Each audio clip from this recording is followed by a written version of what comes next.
Hey, beautiful souls. I'm Colleen, and this is the Hair Healer Podcast. On my show, my guests and I untangle our web of relationships as children, partners, employees, parents, and strip away the labels that define our identity. On each episode, my guests and I open our souls and start a dialogue in order to span this gap, create a spiritual bond, and cultivate deep interpersonal connections. Hey everyone, and welcome back to the Hair Healer Podcast. I'm here today with my new but already instant connection, multimedia sensation, astrology prodigy rapper, artist, jewelry maker, healer, amazing woman already.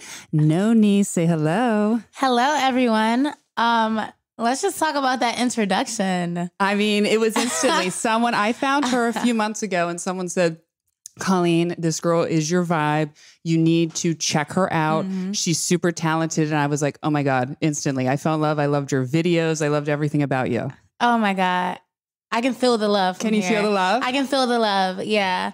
And when I met you at the Color Collective show, the energy was instant. It was just like a vibe. Like it was a vibe. You're like, oh my God, yeah. Hi, you're beautiful. I was like, hi. It was such positive energy. I was like, okay. Yeah, that was a good call. That and the Color Collective, that was the first hair healer like event I had hosted, and you instantly invited us. You're like, was a part of, not hosted. And you're like, hey, I want you here. And I was like, let's do it because it's something I want the Hair Healer podcast to go to. And that, first of all, you throw amazing parties. Thank you. When did you start that? When did you start this art community? When I threw my first show, it was probably 2018. It was under a different name. It was called the Splatterhouse Collective. Oh. Why'd you have the name switch? Because I was working with a friend. Okay. So we did it together. It was like one part of each of us. And, you know, sometimes it's just not a good Sometimes it doesn't vibe. work. Sometimes it falls apart, and it fell apart. Yeah. I was like, you know what? I still want to do this. So I'm going to just do it by myself. So then the Color Collective started probably, I want to say January of the last summer. Yeah. 2019. Yeah, summer 2019. Yeah. So what was your purpose of it? You just saw like a group of artists and you wanted to build a community here in Philadelphia? Well, I'm not from Philly. Oh, where are you from? From Michigan. Okay. Also lived in DC and Baltimore before I moved here. When did you come here? I've been here probably since 2014, I feel like. Nice. I moved here in 2012. Okay. Oh, wow. Okay. Yeah. That was a hell of a year. It was a hell of a year. 2012 was a hell of a year. For you? Yeah. What happened? You know, I already told her that we're going to go right into it. And she's a Scorpio. And she said, but I'm feeling ready and open. Yes. I'm going to be open with you guys. I'm going to be transparent. I'm not going to be in my Scorpio bag, like giving you a little glimmer. But 2012 was a hell of a year just because it was transformative. I was finding out a lot about myself, and I learned that not everyone's going to reciprocate the same energy as you. Ooh. And that was really hard. You know what I mean? It's like, if I'm giving you this version of myself, I expect like transparency and honesty back. So I realized that you don't have to expect things from people. Just like see people for what they are and keep them where they are. You know what I mean? Like, not everyone's going to be like this positive, honest person, and that's okay. You just keep them a little bit further away. So that was a great year to learn that. Wow. It sounds like you learned that through many different lessons. Yeah. Going back to why I started the art shows and stuff like that. When I came here, me and my brother were a part of different communities and stuff. And we were part of different art shows. We mainly was doing the music at first. And then I started doing vending at different events. And, you know, I would learn that sometimes you go to an event with pure intentions and just wanting to meet people and wanting to like get your work out there. And some people are just like, you're just here as another head count. You know what I'm saying? So learning that there's certain cliques. Like, Philly is a great city. But certain communities is very cliquey. And is the art community in Philly cliquey? Certain art communities out here are super cliquey. And that's why I wanted to start like an art collective where it's not cliquey. It's not about popularity. It's literally about coming, bringing your work, being yourself, and meeting new people, no matter what. And bringing people together. Yeah. And I mean, I was just at one of your events, and I'm ready for the world to open back up because I'm going to be at all of them. So just please. Hey. Yes, you're always welcome to all everything of them. There, that entire event was just so positive and happy. And the energy was flowing. Like it had been one of the first events for a year, but it was just like so amazing. I could feel that. I could feel that. Yeah. Yeah. And that's the goal. Like when I'm curating these events, I'm always thinking about, literal pure intention. So I feel like when somebody creates something, curates something, or even like a manager at a store or like a business owner, their intention and like who they really are is going to come out in the event. Like you're going to see, like if you work somewhere under a person and half the employees are like mean and complaining all the time, it's something that the manager manifested, you know what I'm saying? Or the curator, you go to a show and it's like all love, then you know that when the person was planning it, they were doing it out of a space of love. Yeah. Or, or the opposite. So, or the opposite. Yeah. Were you a raver when you were younger? I used to go to raves in Baltimore. Yeah, for a little bit. Did you go to Starscape? I was a raver when I was young. I don't know the names of any of them. I would always just end up at these different events. Yeah. Why do you ask? Well, because that event just had this like, and I think it reminded me like, I don't do raves or parties anymore. Right? But it had this overall like the plur, right? What is it? Love, respect. Do you remember that? Unity? I don't know. We used to say that as ravers, but it brought me back to like, okay, I'm not like, on these drugs, but I have this sense of community where I felt like, I know for me and maybe for you too, I always felt like misplaced, but I kind of enjoyed it. And when I was in there, it just felt like all of these people who instantly understood me. Yeah. And the last time I felt that way was at a rave. When I was young. Yeah. I don't take that. I don't attribute that to like going to raves. I would only go a little bit. Oh yeah, but it's literally like I really just was yearning for a community, yearning for like-minded artists who are about the art, like not about like, oh, what you wearing today? No. Oh, who you with? Oh, you with such and such? Like, oh, you got clout now? Like, no, it's not about that. Nope. So yeah. No, and it was cool just for me to be, I guess, an adult version of that, right? It's not the wild raves anymore, but there's like the free dancing, the art, and just that community of people. So you really are doing a good job, and that's going to go really, really big. I'm glad you saw that and experienced that. That means a lot. Yeah. So what got you into this Parody Astrology Rap, which that's instantly what I was drawn to right away when I saw some of your videos. Yeah. So I got into the parodies during... Prodigy. Hey, I like it. I like it. Fair, thank you. At the beginning of the quarantine. So... Oh, wow, this is a quarantine... Nice. Baby, it was born during quarantine. Oh, hell yeah. Yeah, like everything shut down and I was like, well, I don't know when I'm going to be able to do another show. I feel like maybe I shouldn't be focused on music right now. It seems a little self-centered. Hey, everyone, listen to my music, buy my art, buy my jewelry, So I was like, let me just do something different, fun, comedic relief. Yeah. At first, I was going to act them out. Like, I wasn't even going to rap. You're going to act them out? Yeah, it was going to be like a little skit. Yeah. And I started with Aries. So it started, the beginning of quarantine, Aries season. And that's always a fun one to act out. Yeah. But it just didn't feel right acting out. And I was like, well, I rap. Why not put the two together? So I did. And it was so fun. Like, it's literally to have fun and to make people laugh. But people seem to like it. So I'm like, I'm going to go till Pisces, to the end of the season. So. Well, do you know, I instantly didn't even realize it was to laugh. It was so good. It's like really good that I'm just like, you know what I mean? Yeah. And it's true. I enjoy the stereotypes of the Zodiac. Yeah. So, but you and your twin brother who... DJ Dolo, right? That's why I told him I was going to call him both names. DJ Dolo, who is filming this. We're already in the works to making stuff, but he is also raps with you too, right? Yeah. And does your videos, well, actually, I do all my own videos. Oh, cool. Yes, I do all the parody videos. It was going to start off where he was going to be doing them, but he has a lot of projects of his own as well. So I was like, you know what? I can do this. Let me not overthink it. Yeah. So I started editing my own videos and figured out how to do green screen and stuff like that. And now since we have the tripod, I filmed them myself too. Just to free up his stuff. Cause I do it monthly. Yeah. That'd be a lot to, dedicate time to my project. You have your own projects, but he is my engineer. He does all the audio editing and stuff. So. And you two are very close, right? That's my best friend in the whole world. Since the beginning? We've been close forever. Yeah, we've been literally close forever. Do you have other siblings or just you two? No, we have an older brother on our mom's side, and then we have a younger brother and two younger sisters on our dad's side. So it's quite a few of us. That's how I grew up. I had all kinds of siblings everywhere. Yeah. Oh, that's what's up. Yeah. Everywhere. Yeah. Oh, like all over. Yeah. Different cities. Different. My dad was married a bunch of times. I was following in his footsteps, but I slowly got reined myself in a little bit. So it's been you two. And then do you two rap together?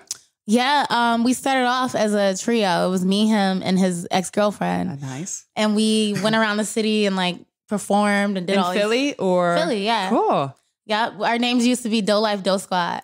Oh, I love that. Yeah. And we did a lot of videos and stuff like that. And then that fell apart because, you know, they broke up. So it's like, they're not going to collab anymore. So me and bro was like, all right, well, you know, let's just collab ourselves. And we did. So yeah, we just dropped a video actually. Today, right? Or no, like 2 weeks ago. Oh, yeah, that one. But you just dropped a Libra video today, right? Yeah, I dropped Libra yesterday. Yesterday, yeah, Libra. astrology. So check that out. Yes. The Libras are mad at me because it's so late, but that's okay. I do shit late. And let me tell you, the video that you and your brother dropped, I'm not kidding you. I listened to it like 5 different times on YouTube. Thank you. Over and over again. I'm serious. Yeah. You guys are super talented. Thank you. Do you have that? Any of those weird twin connections? You know, like ESP type hearing thoughts of people always. I feel like we're able to read people. Like we get the same inclination about a person. Yeah. Like it'll be like, I don't know. And bro be like, no. Like we just have that same, like we pick up energies of other people. And we always have the same like idea of a person. And we just like super protective over each other. Aww. Like, yeah, literally. If someone's mad at him, they're mad at me too. If somebody's mad at me, they're mad at him too. Well, that's like, big you know Scorpio energy. Yeah, it's like, oh, you don't fuck with my brother? Sorry. It's out of my hands. Like, bring that knife. Yeah, them scissors. Like, he cut. Like, now, what got you into art originally? Okay, that's a long story because I lived in Baltimore. You grew up in Baltimore? No, we grew up in Michigan. So you did do most of your growing up, your childhood in Michigan? Yeah. Okay. I left Michigan probably when I was 14, moved to DC when I was 15, moved back to Michigan, and then moved to Baltimore. So Baltimore, I told you I was going to open up a little bit. You know what I'm saying? I know. So, let it out, please. All right. Yes. So when I was 18, I got married in Baltimore. Okay. Yes. I was wild. So... was it your high school suite? You just fell in love instantly? Yeah, we fell in love. Like I met, he's from Nepal. Yeah. And he was at 7-Eleven and I was like 18. I walked in there for some cough drops because I was trying to go to a party and be slutty, but I had a cough. So I was like, let me get rid of this so I can go make out. And so I walked in there and this is like guy with all this hair, super curly long hair, accent, and he's just so nice. And he's staring at me like this. I'm like, is he staring at me like that because I look weird or does he think I'm cute? So afterwards, he follows me out and was like, yo, let's exchange numbers. I like, bet. So after I go to the party and make out with the person, he hits me up. He's like, want to hang out? We hung out. And then like literally the third day we hung out, he was like, I think I love you. And I'm like, sounds like one of my marriages. Okay. Well, he's an Aries, so, you know. Oh, so was my ex-husband. Sorry, go really? ahead. Yeah. Oh, yeah. Aries, they just know what they want and they go for it. And then we moved in together after a month, and then we got married after 2 months. Same. So, we are on so many levels. Serious? Yes. Okay. Yes. Good. We vibe. I know we vibe. Yeah. So he was a guitarist. Same. So, what the fuck was it the same happening? person? Okay, go ahead.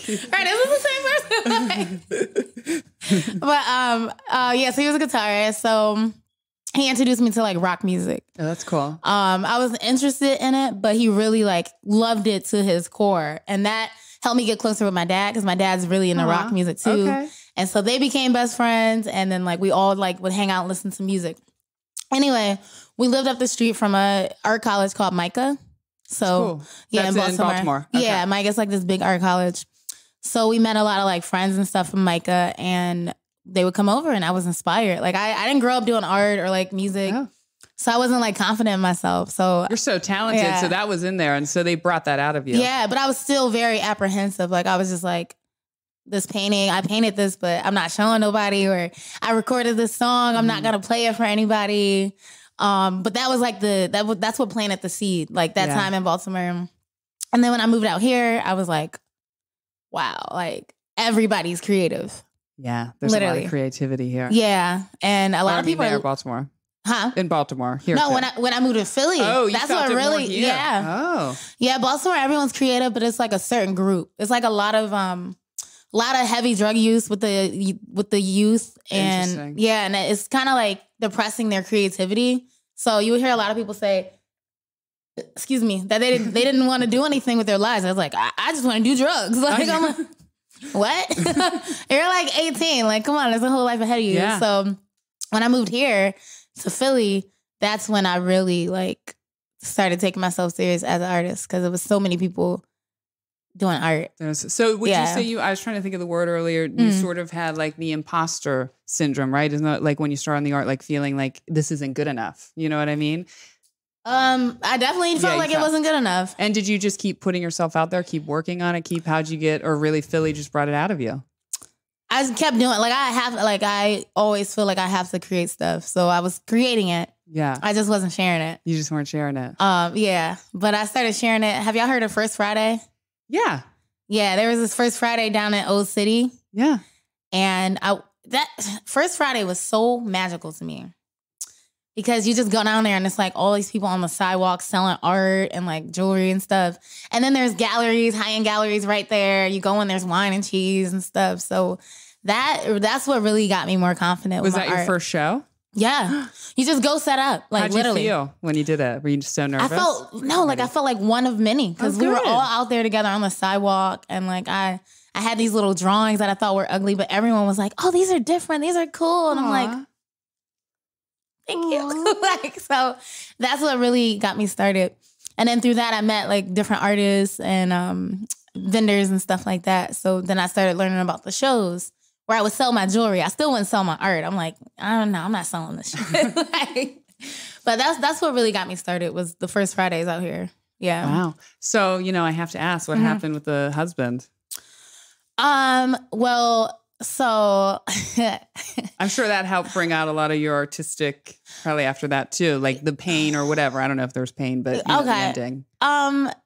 Basically he was raised very Nepali. Okay. Very strict. Very strict. Yeah, and his family was highly racist. Really? Yeah. So they didn't even really want to meet me. His sisters liked me, but his parents was like, sad. His dad was like, if I see her and I know she's real, I'm gonna die of a heart attack. So don't bring her around me. Oh my God. Traumatic, right? So I mean, he didn't carry any of those beliefs. Yeah, no, but he would always talk about like being American, like, you're American, you don't have any family values, you should be taking care of your dad, like just stuff like that. So I'm like, okay, well, I'm young, I'm about to move to Philly. Fuck what you talking about, I'm out of here. So I just laugh. I moved to Philly, and then he moved maybe a year later. To Philly? Yeah. To come find you? To come be with you? Yeah, to come be with me.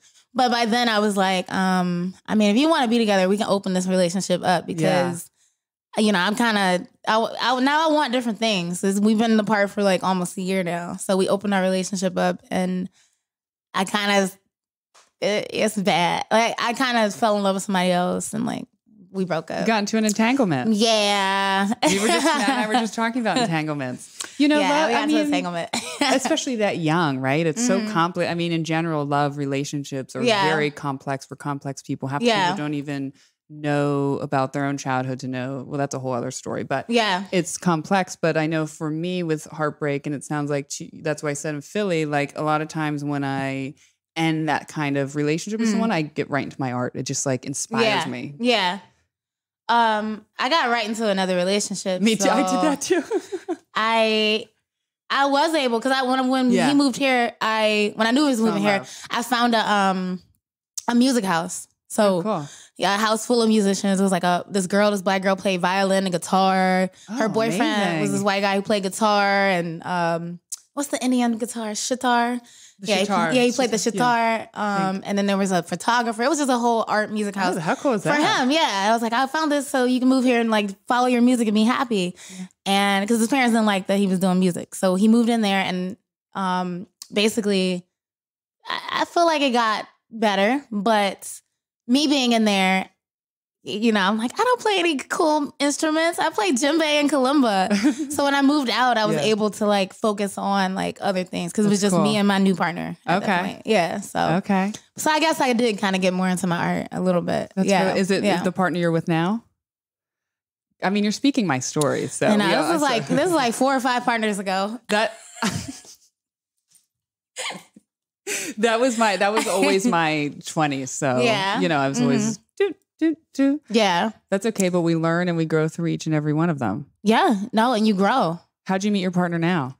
Oh, that's a funny story. I love it. Bro, ain't it a funny story? So I met him when I was in my 2 relationships ago. When me and DJ was in the art group. Yeah. In the rap trio. We met my partner now as just he was like our engineer. Him, his brothers, his cousins, they had a rap group. So they would record us and they could kind of like manage us. So we would record and do music together. I always thought he was cute, but he was in his Virgo rising bag and his Aquarius cusp. He was just very focused and like solemn and a wall. He never said anything. Right. He never said anything. So basically we didn't know each other like that. And we all got into a huge fight in New York. And then we blocked each other for like 2 years. For how long? You and him? Me, DJ, our crew, and their crew. So including him. Yeah. So you blocked him and didn't talk to him for 2 years. Yeah. Literally, we blocked them. We hated them. Like we were just like, oh, fuck y'all. Oh, we're recording at the same show. We're performing at the same show. We're going to do better than them. It was just real like, petty or whatever. Yeah. So I ran into him last October and was he still blocked? Yeah, he was still blocked. But I saw him and I was like, damn, he looking good. Oh, man. So me and my friend invited him and his friend back to my house. It came back. I was engineering now as well, so I was showing him some stuff. And then we hung out for the first time, like right before his birthday. And like made it official the day after Valentine's Day. So it's been a year? And was it an instant connection? Like the minute you two 8 months ago got back together or got together, was it right away you just knew? When I saw him, the energy was just high. Like I could tell that he was feeling me. Like I could just feel it. You know what I'm saying? He like bought me drinks. We were just talking. And it didn't go like super smooth. It wasn't just like boom. Yeah. Cause he had a lot going on and he wasn't in a relationship headspace. I wasn't in a relationship headspace. So we probably see each other like once a week. And then rapidly we just kind of like started hanging out all the time. And that's when I knew like, okay, this is a thing.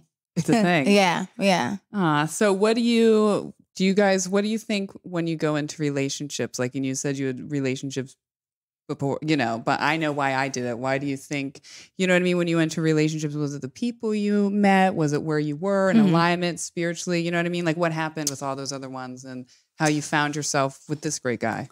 I feel like with relationships, it always, for me personally, since I am a Scorpio Venus and I'm Scorpio stellium, so I have a lot of Scorpio. Oh yes. So it has to be like passionate, or I have to feel something like intense. Yes. Or I'm gonna get bored and I'm gonna assume that you don't like me or something. Like if I don't feel it or see it, I'm gonna assume that there's nothing there. So all the relationships I was in, except for one, they were all very intense in the beginning. And then they couldn't keep up with the intense emotions. It sort of fizzled out. Okay. Thinking about it, this sounds bad, but it always ended up being me. Like I always ended up like, I guess, I don't know, checking out. Yeah. For different reasons, sometimes people change and you're just like, this is not what it was. Like, yeah. And sometimes it just wasn't passionate enough. So I'd just laugh or whatever. So, but with him, it's a vibe. It's definitely a really good vibe. You two are cute together. Thank you. That's sweet. Yeah. Mm-hmm. So you start, basically your whole relationship was quarantine. How was that? You were a lockdown relationship kind of, right? Yeah, exactly. Yeah, the whole relationship was quarantine. We was in the house a lot. Figuring out stuff to do. Like in the beginning, we got together right before quarantine. So we were able to like go out and party together and stuff and go to the arcade. Yeah. And then like now, we've finally been able to like go out. He's been able to come to one of my shows and like see me in action. But most of it has been quarantine. And honestly, if it wasn't for quarantine, we probably wouldn't be so far in our relationship. Yeah. Because before quarantine, I was doing sometimes 2 shows a month. Wow. Of my own, and then like other shows as well. So I was out all the time, partying all the time, and not making the best decisions. So, we probably wouldn't be that far along. You know what I'm saying? Yeah, it gave you guys a lot of time just to sit with each other and learn your souls. Yeah. What did you learn about yourself? Because you just, over quarantine, because you just said you weren't making the best decisions. Yeah, I wasn't making the best decisions. So did you have some awareness over quarantine? What? Yeah, I had a lot of time to think because I'm not playing at shows. That takes a lot of time. And I'm not going out as much. So, I realized that, I realized that I get caught up in stuff, like I get caught up kind of in waves. So like I said before quarantine, I was just going out, turning up. Yeah. And so you were in the party wave. 100,000%. Yeah. And so I was attracting all these party people. So people that I only connected with during a party. Yeah. Like some of them I'm still close with, but some people that I don't want to talk to you unless we're going out, which is fucked up. And I don't realize that I do these things. It's like, we don't have anything in common. We just like to go out and have fun together. Yeah. You know what I'm saying? So quarantine helped me realize and attract real, genuine friendships.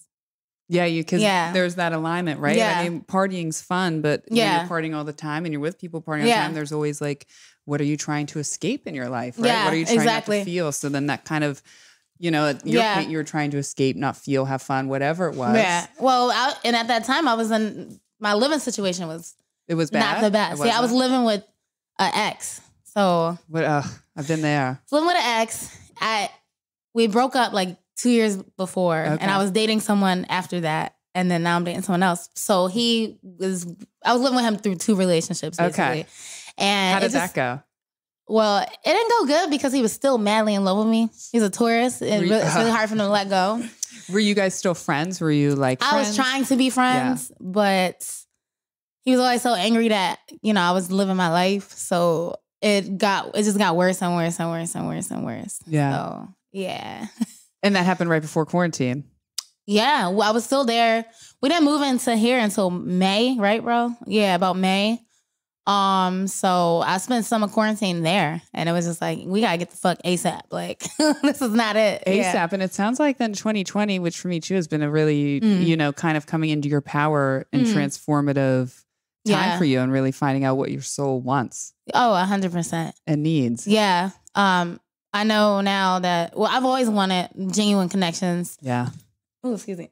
Friendships, relationships, everything. I've always wanted genuine connections and connect with people who we were really on the same vibe, And I settled for possibly not finding that. I was just okay, I'll just have a bunch of people in my life. If they want to be real, they can be real. But until they are, I'll just keep them at a certain distance. Yeah. I just kind of settled for that. And this year, stepping into my power, I attracted people who seem to be where I am, just genuine people who love me for me. I love them for them. So. Yeah. And that's beautiful. And that can be hard to come by, but it's true. When you start to really step into your power, you will find and align. And you're 28. I got your age wrong. I thought that. That's okay. And, but I'm 32, and I know around 20, you're entering your Saturn return too. That changes a lot. And I really, near the end of my 20s, what really happened for me was that I kind of looked around and I was all of these connections kind of seem aimless and what am I doing? Life is bigger than just the party and you know? Yep. And it's how do I settle? So are you nervous for your Saturn return? No, Excited? Not at all. I'm not nervous at all. Life. Yeah. I'm a Scorpio. So it's always a lot of stuff going on. I'm always feeling like I'm dying and being reborn over and over again. Literally, I'm yo, can I get a break? I know. So I'm not nervous at all because I don't know. I feel like I've had some years basically. You've had some years. Mm-hmm. What was the worst year? I would probably say 2018. 28. Yeah, that was why. What happened? Well, our mom died. Oh, and sorry to hear that. My dad died 10 years ago. Wow. Yeah. How'd your mom pass away? She overdosed. Oh, yeah. I'm sorry. Wow. Yeah. And at the same time, simultaneously, that was my first heartbreak. Wow. I was dating a guy who was cheating on me with a new friend.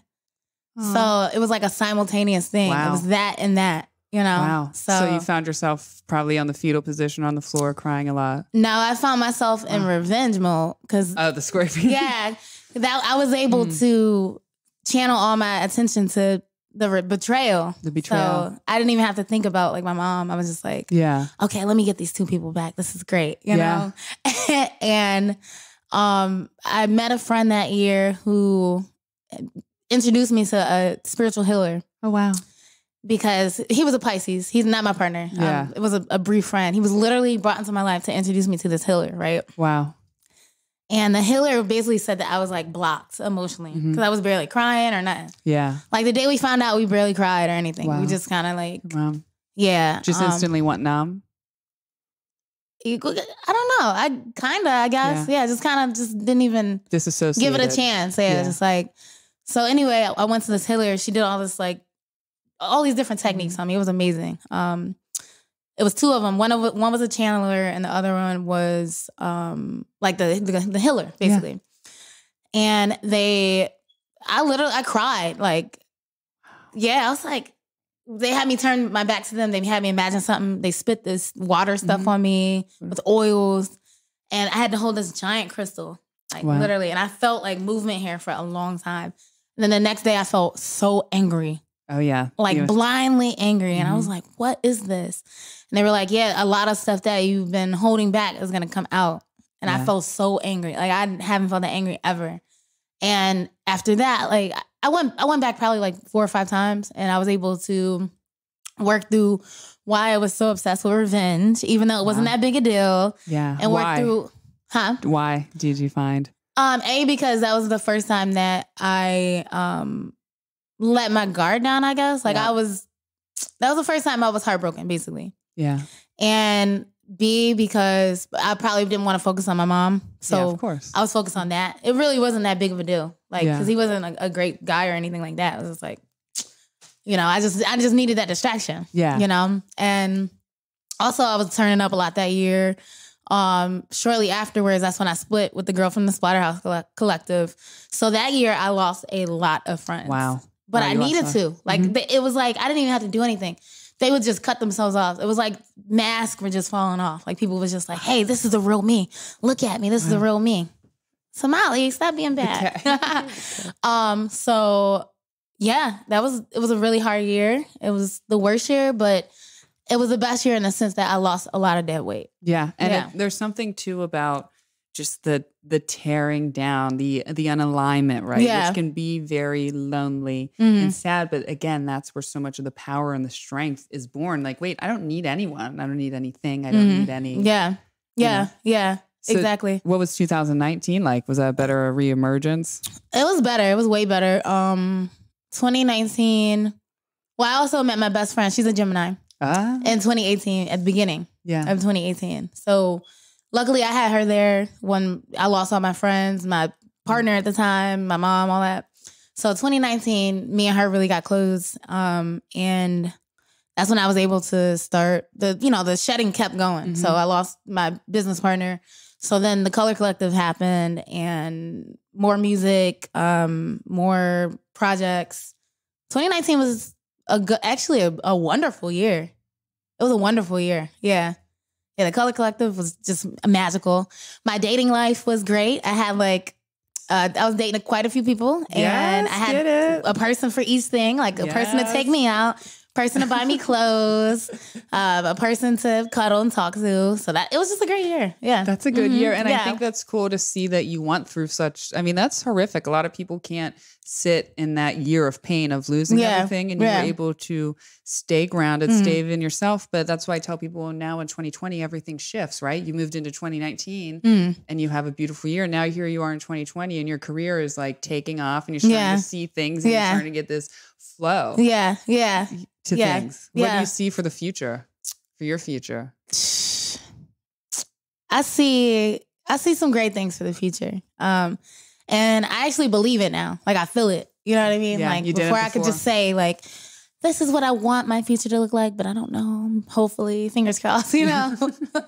But I feel like definitely with the future, I know the Color Collective is going to be in multiple cities. Oh, big time. Yeah. All up and down the East Coast. Yeah. I want to take it to different cities and definitely be able to hire like teams of people, like full teams, make a whole production of it.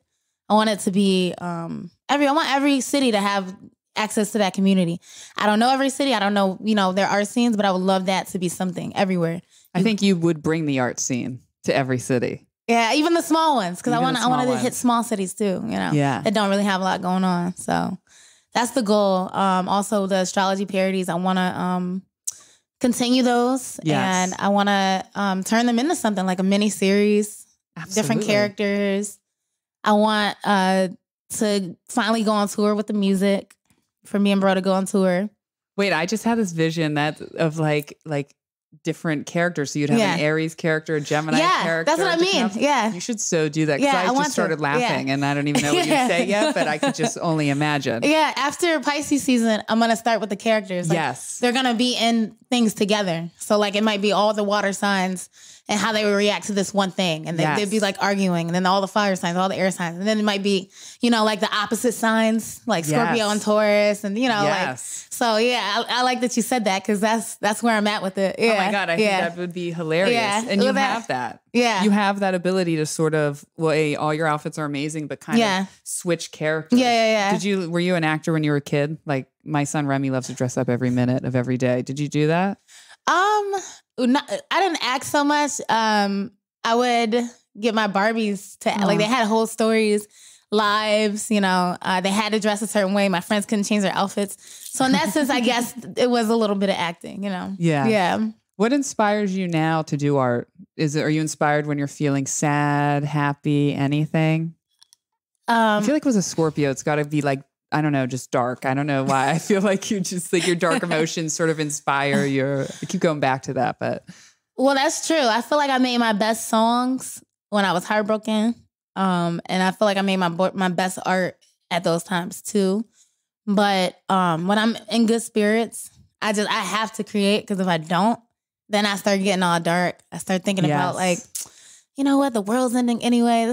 I'm not gonna say anything too controversial, but I start thinking about like the scams that are going on in the world right now. You know what I mean? And I get a little too dark and focusing on those things. Mm-hmm. So if I don't create, then I turn into start going down the rabbit hole. Yeah, exactly. Yeah. So what was your most like? If I go back and listen to any of your songs, what would be the most heartbreaking song, or the song that like, you put your most self into? Well, I didn't release a song. I had a song about killing my ex.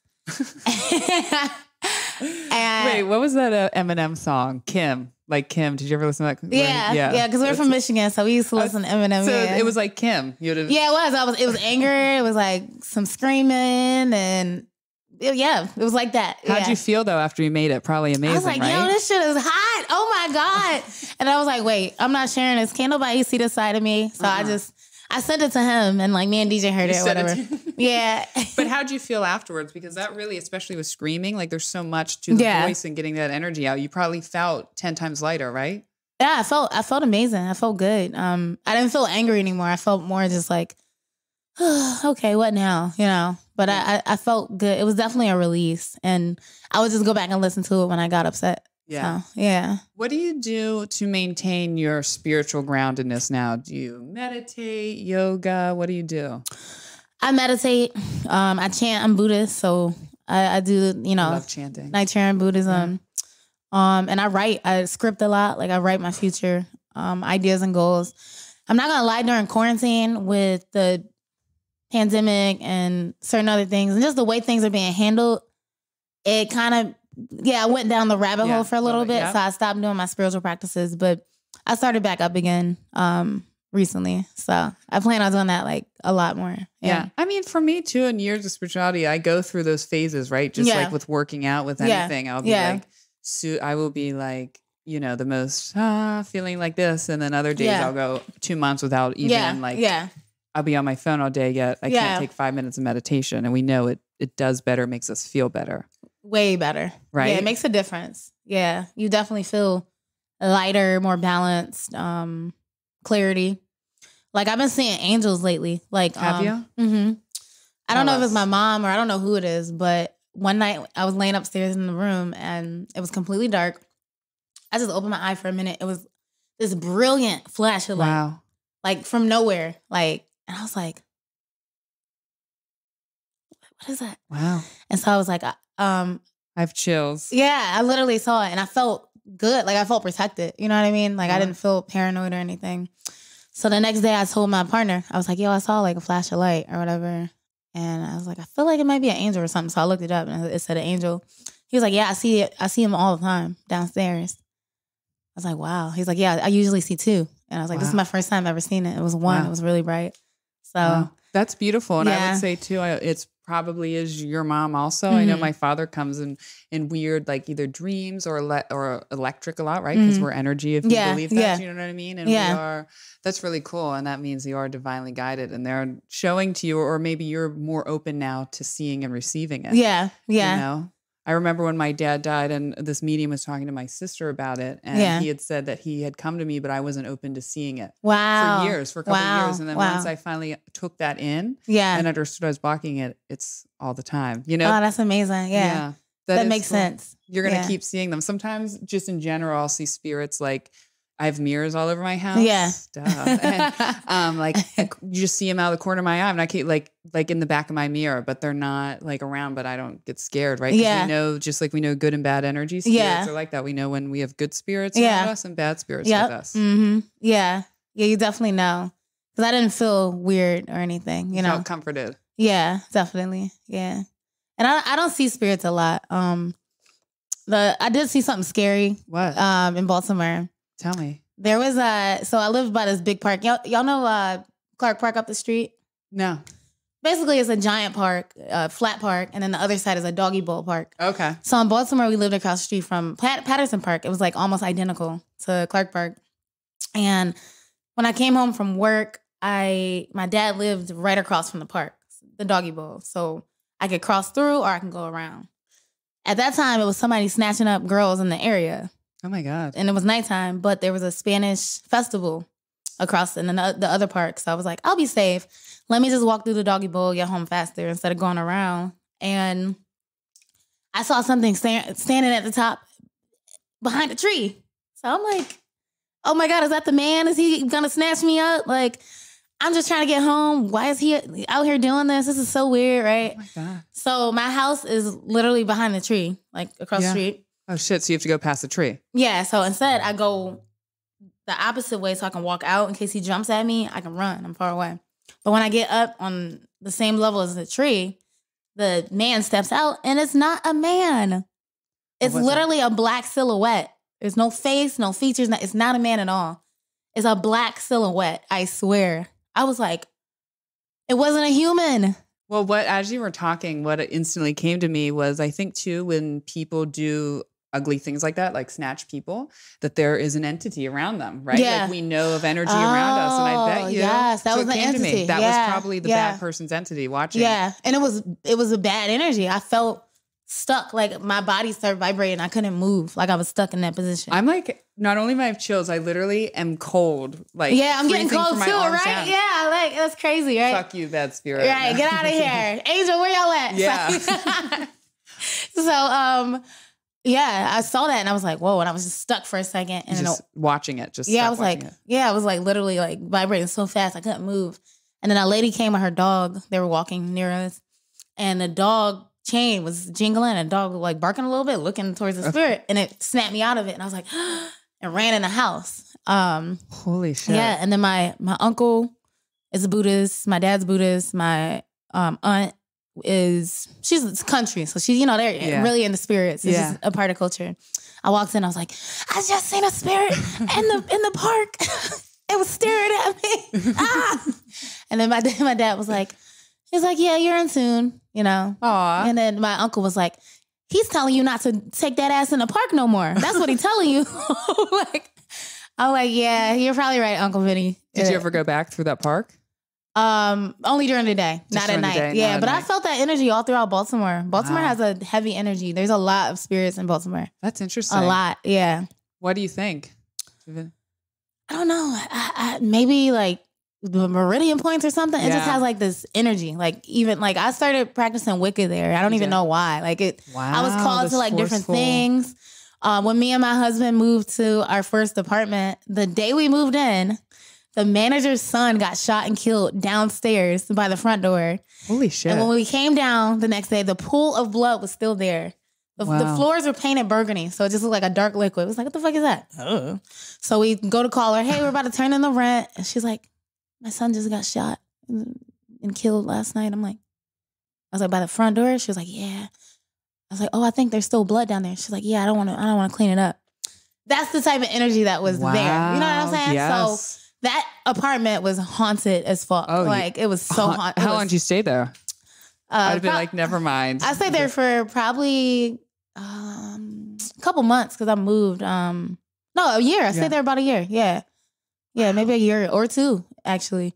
But it was haunted. I was not comfortable being there alone. Bro would always get creeped out when he came over. Oh, yeah. The dogs, when my dad would bring his dog over, he would always see stuff. He'd be like, you know? Wow. Yeah, I saw, I don't know if you or Sam saw something in the kitchen. Slamming doors and cabinets, walking around the kitchen. Like, it was haunted. Baltimore in general is haunted. It's funny you say that because cities really do. I mean, as we know, are come on energy grids. Yeah. But I always felt that Philadelphia had this like that just keeps people here. Like even you said like there's just like there are a lot of cliques, but it's like the main line, Philadelphia, people don't leave. And if they do leave, they always come back. I've never been in a place like that. Yeah. And it's a very cool city, but I think it's interesting. So Baltimore has the haunted, scary roots. Mm-hmm. And you know, we got the here Philly, we got the good sauce here in Philly with the good roots. And that's funny because I planned on moving to Chicago and I'm still here. You're still here? Yeah. That's funny. I actually was only going to be here for a couple months and I'm still here 9 years later too. So we're stuck here. We're stuck. Chicago's too cold anyway. Yeah. Well, we're from Michigan, so. Oh, shit. Never mind. You're used to this cold weather. Yeah. It's not too bad. Now we're getting to the end of the interview. So when we get to the end, I like to ask a few questions. We talked a lot and we didn't talk about your childhood, but I enjoy asking this question, right? So if you could go back to your childhood, any time where you felt your darkest, your most alone, right? Yeah. What would you go back and say to her?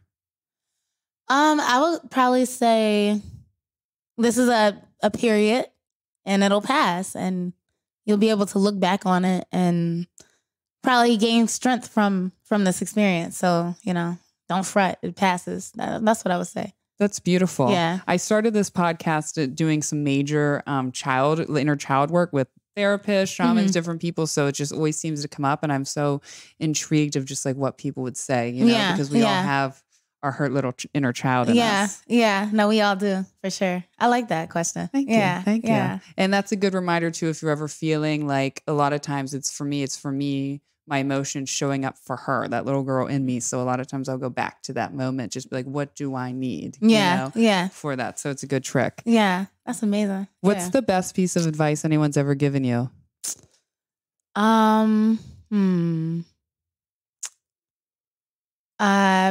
The best piece of advice would probably be consistency trumps out everything else. Wow. Talent. Yes. Yeah, the law of consistency. And DJ, that's advice from DJ. Wow. Yeah. DJ, that's consistent. That's good advice because I've showed up 100% for this podcast since day one. And most of the time it's only been me showing up, no matter how many likes I got, no matter how many people didn't watch it. That's what's and up. now it's starting to take off. Hey, that's what I'm talking 16 months later, that's what you got to do. 16 months? 16 months later from when I really birthed it to just putting my videos out and then the podcast out. And people thought I was crazy, but you just keep showing up. Keep and all doing of a sudden people are like, oh, wait, maybe it's not just some bullshit. Let me give it a chance. So that's huge. That's really good advice. That's what's up. Yeah. What do you That's good to hear, though. Yeah. Seriously. Yeah. I mean, keep showing up so many times. Again, it's a lonely road on the way to the top, but hey, you got to take a road. You got to take some road. You got to take some road. True. Yeah. Now, what piece of advice do you want to leave for our listening audience today? Well, in light of consistency, no matter what, if you have a goal, you have a dream, just keep doing it no matter what. Like, even if you're not getting support, even if people don't seem to understand or care, eventually you'll find your tribe. And eventually, if you believe in yourself, the universe will align with you and help you attract more people that affirm you, and you'll find more spaces in yourself to affirm yourself as well. So just keep going. Yeah. Keep going. Yeah. No matter what. Keep going no matter what. That's amazing. Yeah. That's beautiful advice. Now tell everyone, Noni, where they can find you on Instagram, email, everything. Tell the Color Collective. Tell everyone. You can find my music and my parodies at Noni_Astro on Instagram. You can find the Art Collective at The Color Collective with 2 E's for the art shows. And my jewelry, you can find it at Enigma, ANIGMA__ to get my jewelry and my collars. Oh, yes. Yeah. And your jewelry is beautiful. And all this will be in the show notes too. Yes. Thank you. Thank you. Yeah, thank you again for being real, opening up that Scorpio energy, being real and bringing vibe. You're amazing soul. Thank you. I love you. I look forward to doing all these art shows with you and our friendship right away, and with your brother. Yes, definitely. Thank you. Thank you. Thank you. Thank you, everyone. Thanks for having me. Of course. Yeah. Thank you, everyone, for tuning into the Hair Healer podcast. Please follow the Hair Healer on Instagram, the Hair Healer at the Hair Healer 1111 on Facebook, the Hair Healer Facebook page. And if you would have requests, want to be on the show, please email me, thehairhealerpodcast@yahoo.com. Thank you, everyone. Have a fabulous week. Love you. Bye. Bye. If you want to help support the show, you can visit us at patreon.com/hairhealer.